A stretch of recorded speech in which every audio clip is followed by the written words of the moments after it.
Hello and welcome to the In the Money Players podcast for real this time. The third time I tried to bring it in ended up being the charm. I'm your host, Peter Thomas Fornital, back with you in the Brooklyn Bunker. Once again, joined by not one, but two guests to talk about a loaded weekend of racing action.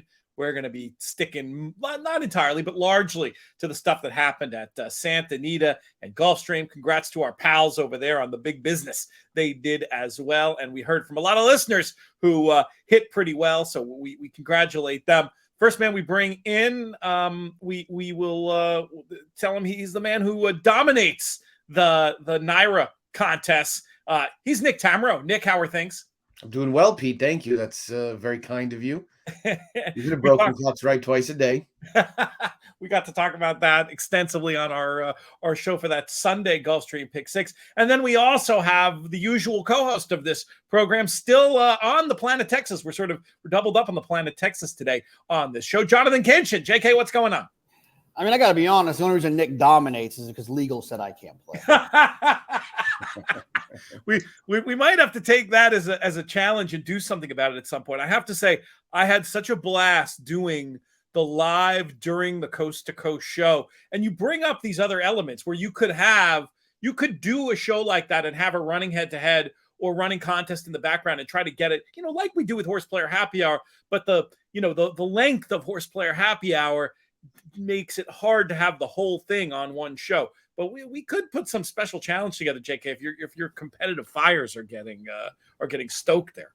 Oh, I mean, it's always fun, and it keeps it like interesting, I mean, I think we've actually talked about doing that like in the summer at Saratoga on the Fox show, where like we all have picks, but like actually having a running tally to like see who can kind of amass the best score. My money would probably be on Maggie, but yeah, I think it's always fun. I'm always open to that. I think it's interesting and something we should play around with at some point. But we're not here today to have a production meeting in the middle of the show. We are here today to reflect on this weekend of racing. And I think the headline has to just go straight to the fountain of youth and Forte, who made his return to the races, a winning one. We often deride the eye test on this show as a far worse indicator than speed figures of a horse's ability. And I stand by that. But I have to say the thing that impressed me most about Forte and the 98 Beyer speed figure that he earned the other day was the manner in which he did it, the ease with which he did it. He just really looked like a horse who had a lot more under the hood, even than the impressive performance we saw the other day. Nick, I'll bring you in first. How impressed were you by Forte? How did this performance measure up with what you thought we might see? I think it was solid. I think it was kind of exactly what you'd want to see. We wanted him to at least show that he was as good as a 3-year-old as he was as a 2-year-old, because he was an exceptional 2-year-old, no doubt about it. There's no getting around it. So it was nice to see that he is at least at that level. Speed figure wise, I mean, he got a 98 Beyer, which is pretty much on par with where little bit slower than where he was in the Breeders' Cup Juvenile. It looks like a pretty reliable figure from the standpoint that Rocket Ken took an appreciable step forward. Cyclone Mischief kind of ran back to his good race 2 back, which is easy to believe considering that he showed more speed. And obviously that's a circumstance where I think speed horses are going to run better. It was, should he be crowned the Derby champ? No. I mean, there's still plenty that needs to be done, and he should be a pretty heavy favorite in the Florida Derby. He's the Kentucky Derby favorite right now, but anybody that's treating the Kentucky Derby as a fait accompli is just going a little overboard. I can't disagree with that. It's not like this came back a 110, but I do stand by that idea that it really looked more than the average race. Like there was like more in the locker with this horse. JK, I know you were a big fan of the horse going in. What do you think coming out? I mean, I think if you were looking for reasons to try to bet against Forte on Saturday, it wasn't because you thought he wasn't good enough. It wasn't because you thought that he didn't have a great rider. And it wasn't because you didn't think that he was being trained by a guy in the Hall of Fame. The reason you thought you could try to beat him was that he was coming in off of a break. This wasn't the goal, and that maybe this was a stepping stone to the Florida Derby. I've even heard maybe Bluegrass, and then on to the Kentucky Derby. Interesting. So if that was the story you were telling yourself, which to me is the only story you could really tell yourself about how to beat him that day, he passed that test. And so now the rest of it is just going to be this progressive thing moving forward. And I'm very similar. I think all three of us are very similar. And the fact that, we do these shows and we talk about these races. So, we do understand that the Derby and the Triple Crown Trail and all of that stuff is kind of like the thing to talk about around this time of year. But like, I just don't get overly excited about any of these races until they start going a mile and an eighth.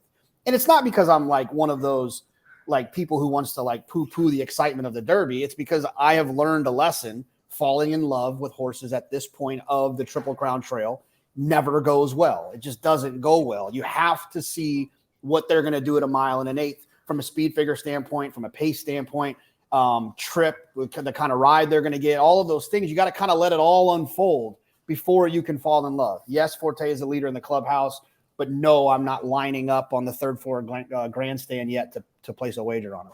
It is interesting to see the price really did react. Best price coming into the weekend was still around 10-1. Best price now is 5-1 internationally. Also interesting to note that 5-1 is at the sharpest book, where a lot of the other places have gone shorter, maybe relying on the overreaction that Nick was referring to. Haven't we always seen that when we start talking about it at this point? It's like these future situations. It's like, aren't you going to get pretty damn close to 5-1, even if he wins the Florida Derby? Like you're kind of going to get that price anyway. So what's the point of locking it in now? I understand why we have the conversation about it, but I think you got to be getting twice what you think you're going to get on the day, in my opinion, to take any type of futures now. I agree. And I think this year in particular, you're going to see every long shot in the world bet down. And I think you're probably, even if he puts on an impressive performance and runs a 104 next out, it's probably still 5-2. So it's not like they're giving anything away. I don't, I mentioned on the show the other day, the idea that, an alternate approach to taking the short number in the Florida Derby was to go and grab that 10s while it lasted for international folks. That one I sure wouldn't mind having in the portfolio. But yeah, this is probably short enough. Do you agree, Nick, the 5-1 short enough from here? For me, certainly. I mean, I would never bet a horse at 5-1 in the Derby futures. I mean, I don't know if I would have bet Nyquist at 5-1 at this point. And, I think he's a fair comparison point for Forte, though. I just pulled up Nyquist PPs actually, and Forte's faster at this point, but Nyquist started his 3-year-old campaign in the San Vicente and got a 101 buyer, which was 12 points higher than he had ever run. So yeah, I mean, I agree with Jonathan's sentiment. 2 to 3 times what they're going to go off on the day. I mean, you can envision a scenario where he wins the Bluegrass in workmanlike fashion, gets another high 90s fig, maybe somehow Arabian Night comes in off the top rope and wins the Santa Anita Derby. And then we could be looking at a situation where he's not even 5-1. Right. So yeah, there's just a lot out there. Are we a little, I mean, we're a little concerned, right? That Arabian Night has 2 published works with like a weird one, like February 13th and then nothing till March 4th. I mean, that seems a little, I mean, maybe there's a world in which when he didn't have the blue and gold saddle towel on, but I just don't think you're missing a horse working in the morning that could be the Derby favorite.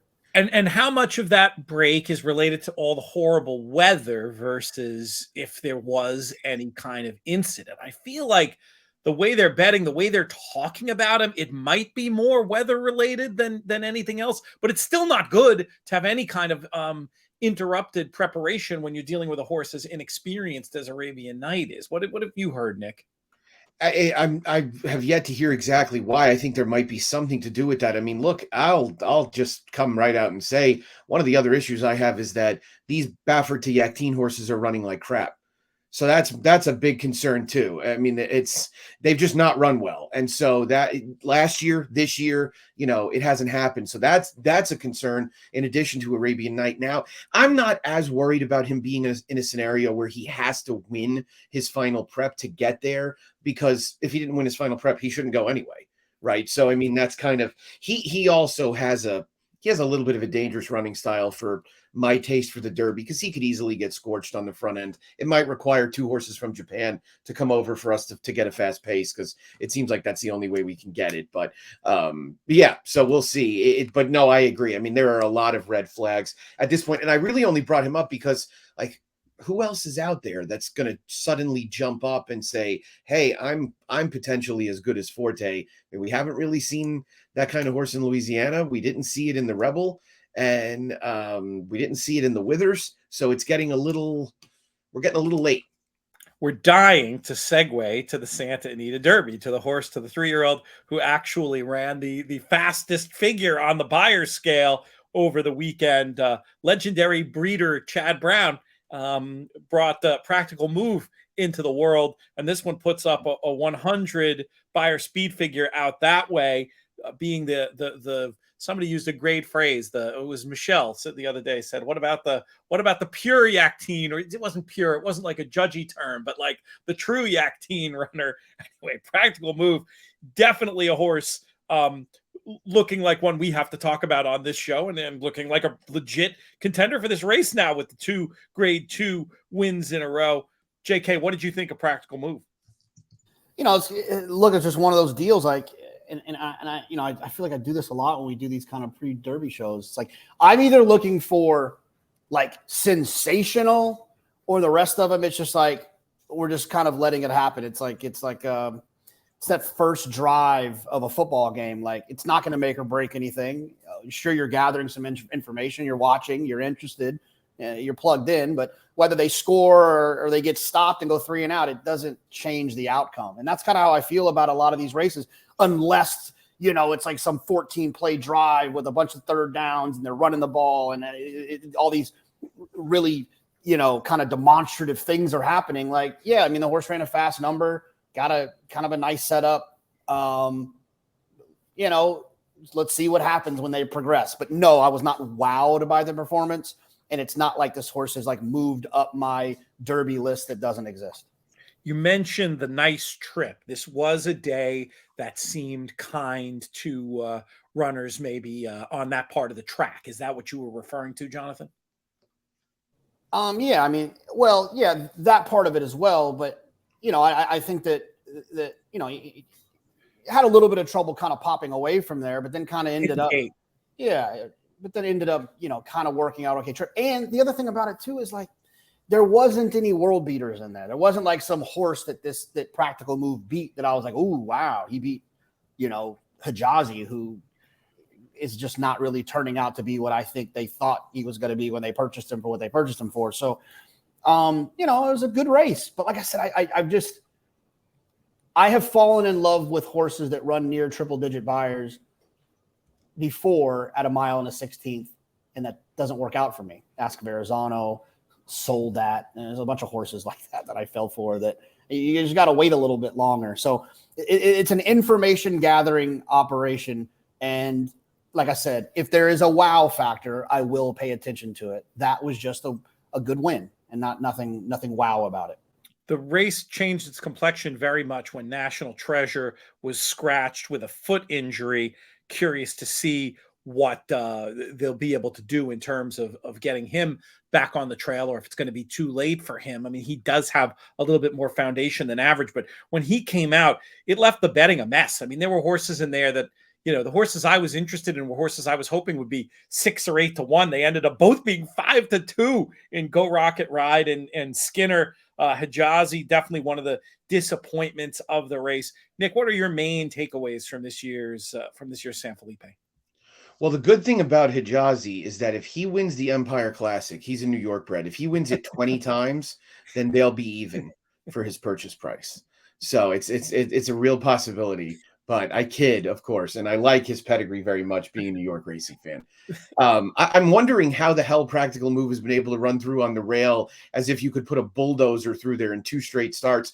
And it just so happened that at both places, which very infrequently have good inside paths, they did. So it's kind of insane that he is probably the most dressed up horse on the Derby trail by a mile.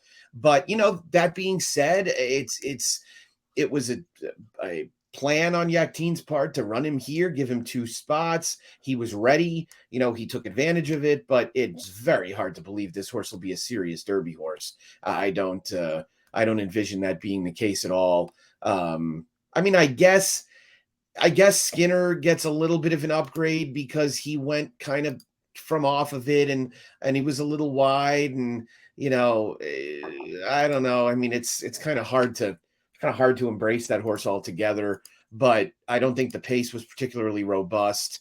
I'll tell you, the public, and we didn't talk terribly much about the balance of the field in the Fountain of Youth, but the public is just so seduced by first out winners that, without understanding anything about how they won. Like, look at all the money that Mage took, and look at all the money that Go Rocket Ride took here. This is really, really hard to do. I mean, when you have one sprint race where you wired the field, and now you're going into a graded stake race where you're not getting the lead. I mean, these horses to me are in those situations were a minimum of 10-1. And, obviously we all know Ramiro is involved with Mage, and he even said to me on Twitter, he's like, I think we're 20-1 shot. And because I said, I thought he was a 20-1 shot. He ran well, all things considered. He's a nice horse, and down the line, he could have more of a shot. Same with Go Rocket Ride. This is a lot to do in a short period of time. So I know there's a Japanese horse coming over for the Santa Anita Derby. I'll be interested to see where they stack up, because they've obviously done very well globally. And we'll learn a little bit more about this group. But I mean, the California contingent, it doesn't look like much to me.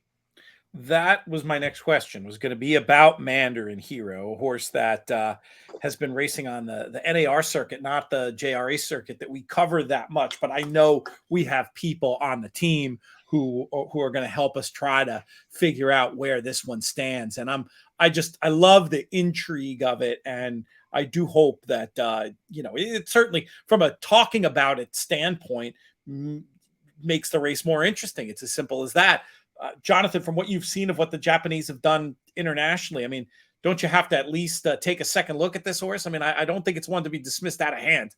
Yeah, I mean, they kind of used to be a little punchliney, I think, when they would show up, and we had these horses where they were trying to get them in the Derby and all of this. But yeah, I mean, they show up on international stages quite often now, and they're running pretty well. And I think a lot of it has to do with you're seeing American pedigrees. Like, you're seeing they've really invested in our dirt pedigrees here, and Mandarin Hero, a Shanghai Bobby, shows up, and yeah, I mean, it's hopefully they'll get here early enough in the way that the clocker culture is in California. We'll be able to know how talented the horse actually is, because it's always hard to kind of find figures for horses and compare them to ours when they come from overseas. But I mean, there's no world beaters out there, and that's not something that you say very often. I would say 14 out of the last 15 years, there has been a world beater in California, whether it be, looking at Lucky or Dortmund. I know American Pharaoh came out to this side of the world. So it just doesn't seem like there happens to be one of those this year. We will do our best to give you some line on what that figure may be from the folks on the international side of the team. Let's talk about the other Triple Crown prep race on the day. Raise Cain, very nicely given a shout. You guys actually on the show that you and Andy Serling did, Nick, I think am I remembering right? I feel like you gave out the try here. It was an impressive handicapping performance for sure. Where do you think Raise Cain and this field shape up as far as going forward? Do we have a horse that you think that you're looking forward to betting in the Wood and or beyond? In the Woody Stevens, maybe. I don't know. I don't think. Yeah, we had a good run handicapping it. Andy liked Raise Cain. I brought up General Banker for underneath, and then everybody plugged that into their algorithm and absolutely demolished the payoff.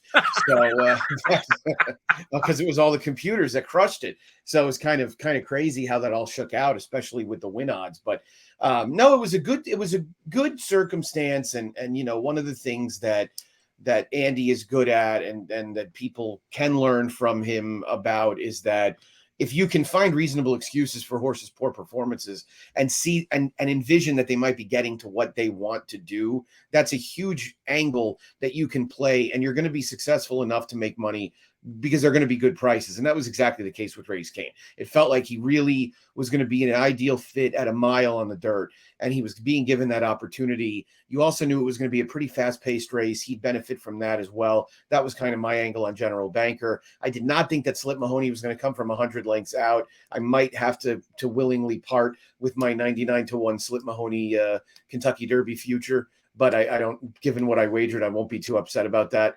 So, Yeah, it was a wet track race. It was a typical Aqueduct day where it looked like the track speed changed 3 or 4 times. So it's hard to get a real gauge on whether these horses are serious. I mean, I would suppose that Brad Cox would give Slip Mahoney another shot in the wood.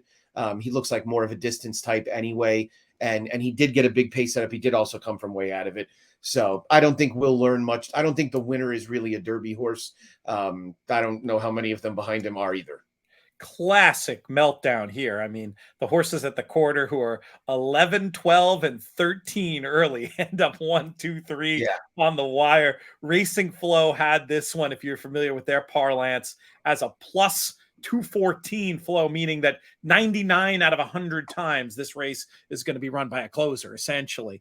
The other thing I noticed just from a betting point of view, it's just such, you're right that it wasn't a good, you can't call it there's no universe in which you can say this was a good payoff for the trifecta. But the way that I look at it in New York now with the win odds is just how uncorrelated the win odds are from what the computers do. Because I truly believe, whereas I can be told what I want by our great partner friends at Naira, I don't believe that there's not some way, even if they don't have their normal access, that the computers are not in the late pick 5 and the late pick 6. You look at the payouts and there's clearly some input there from that smarter money, but I don't see it in the win pool. And I think that's part of the reason why you're seeing 23-1 over 6-1 over 30-1 come back. What it come back here? I don't remember. 1,500. Yeah. And was that for 2? For 2, yeah. Yeah. So I mean, that math doesn't I mean, those odds in a 14 horse race, those odds, I mean, that's supposed to be 6,000 plus. Yeah. But I think part of it is that like that input that can generally be so reliable, the win pool to these other pools, they're not correlated, and it's why you should be betting the win pool in New York if you're not. JK, what did you think? You had a rare off day for a Saturday. What did you think of the Gotham, and what sporting event were you at watching it on your phone?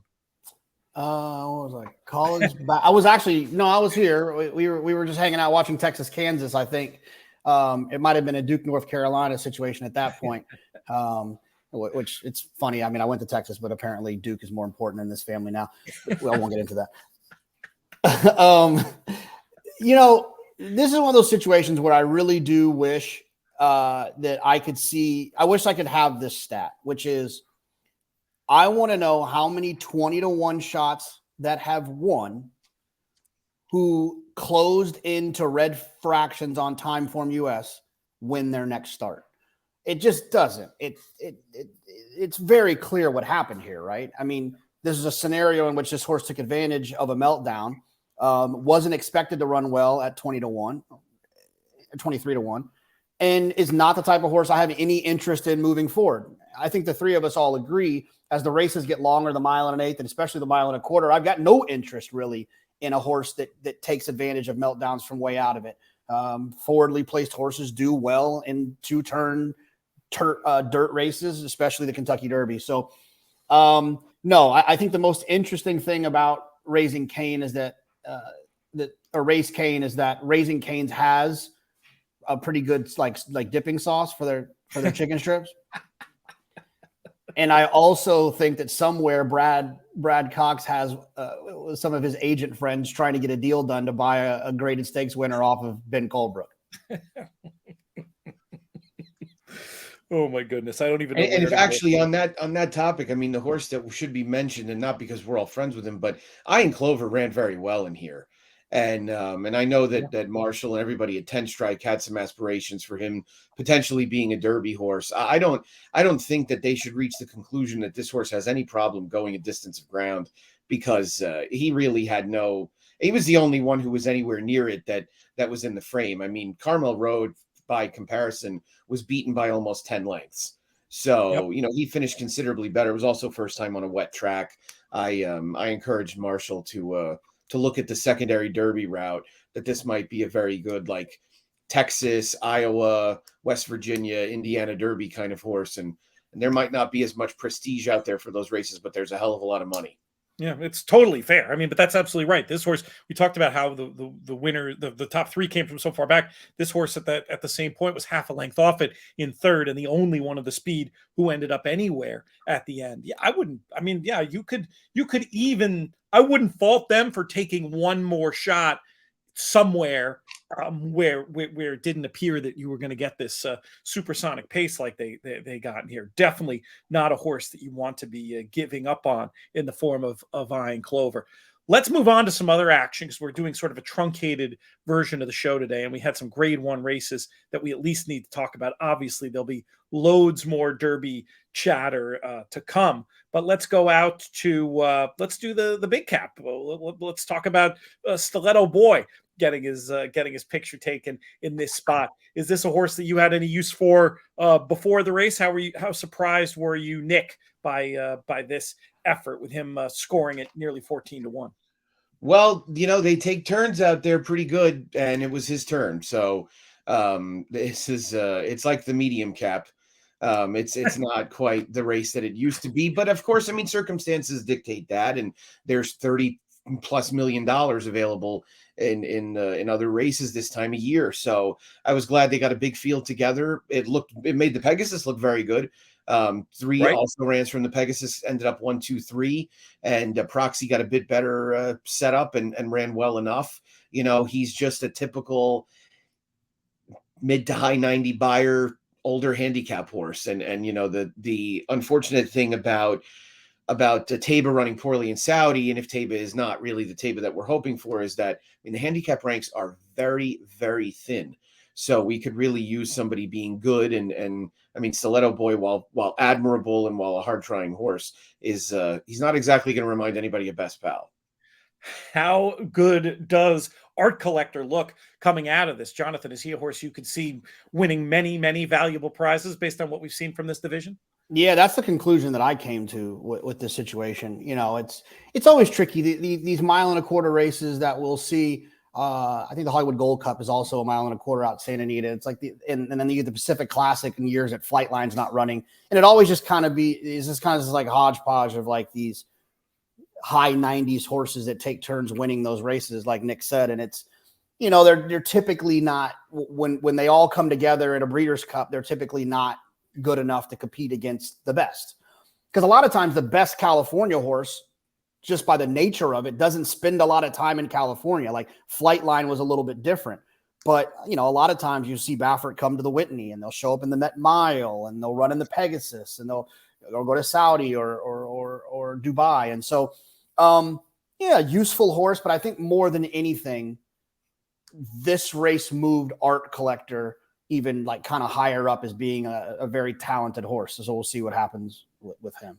Taba is maybe the reason, Nick, why we've seen, I don't know if it has this direct of a correlation, but maybe him doing what he did last year is part of the reason we saw some of these first-time winners in graded stakes get bet the way that they did, having him. But yeah, I think you can certainly make the case that he is the exception, more the rule, when it comes to the difficulty of those spots. I want to do a word on the Kilroe, and then we'll wrap it with going back to Florida to talk about Dorth Vader really quickly. But Gold Flippin Phoenix, who we've talked about so many times on these airwaves, owned by our little red feather pals, gets the job done in the Kilroe. What did you think of this race, Jonathan?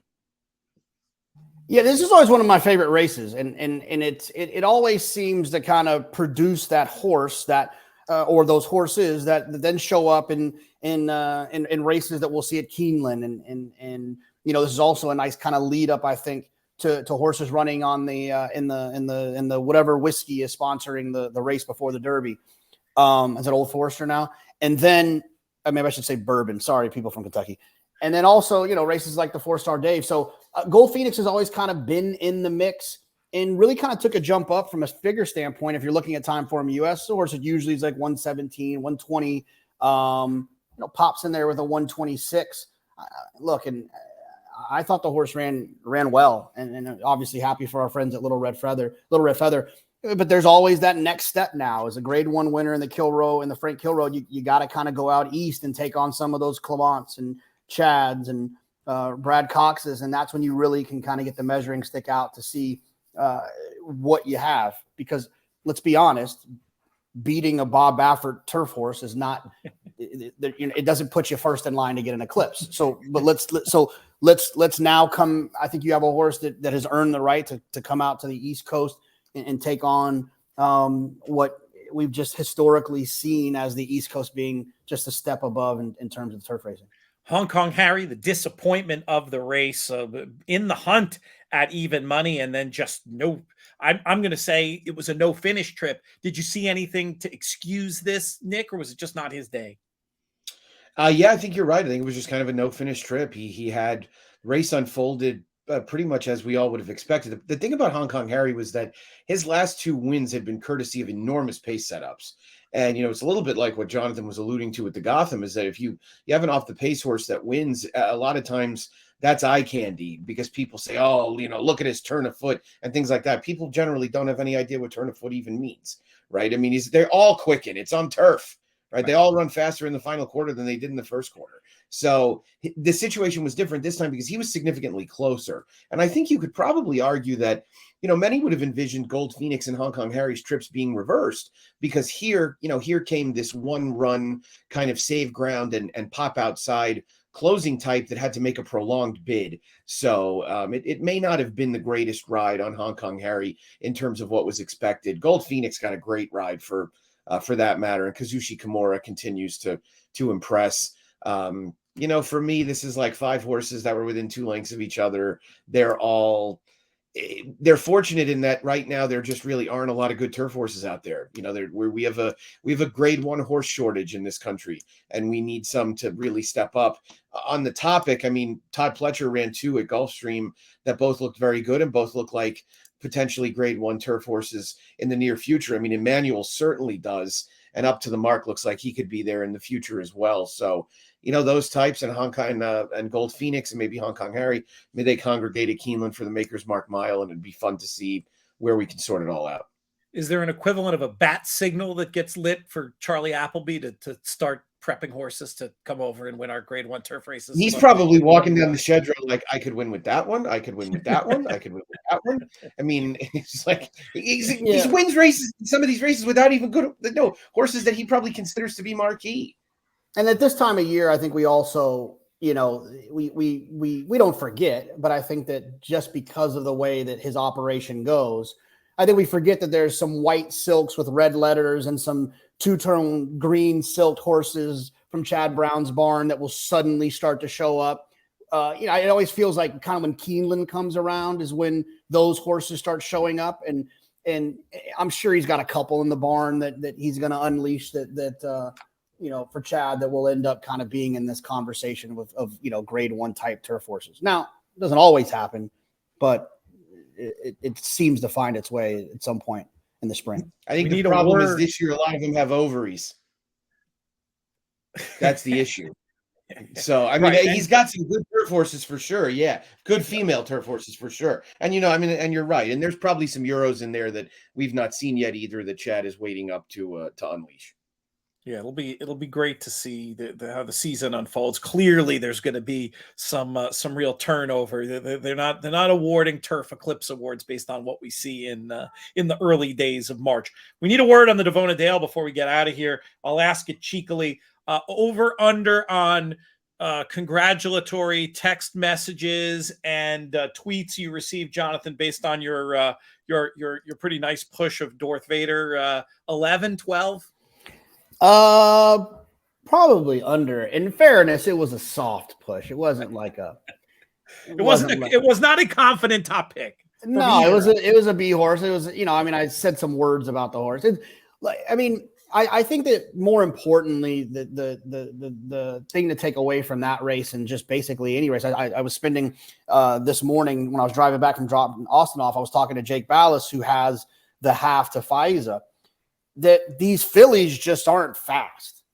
As talented as some of them might be, but as people who believe in speed figures, these horses aren't fast. And I think when you find a race or a division that doesn't possess fast horses, that means that there's not a big gap in between them.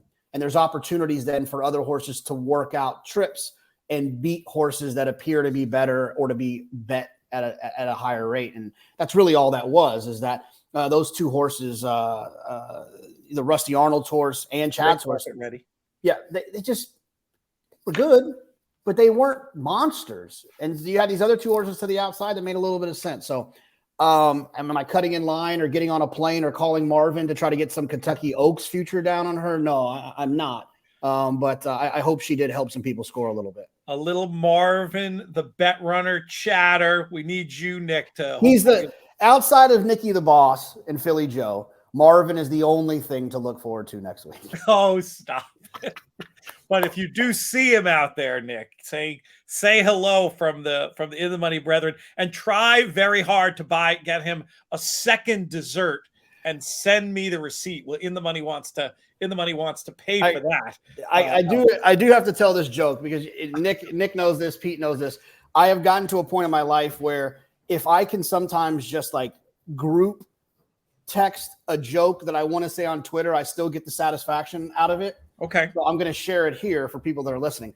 I convinced myself the other day to not, the NCRA like posted a picture of someone in my shirt. And I wanted to I was going to quote retweet with just a link to buy the shirt. But I didn't do it. I was going to though. Well, that ruined all my fun because I was going to get a snap of somebody wearing one and put hashtag thought he was in Florida.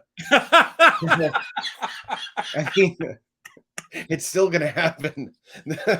Very quickly here, Nick, Dorth Vader obviously coming back with this 81 buyer speed figure does nothing to change your idea about this 3-year-old group having a case of the slows, as you so eloquently put it.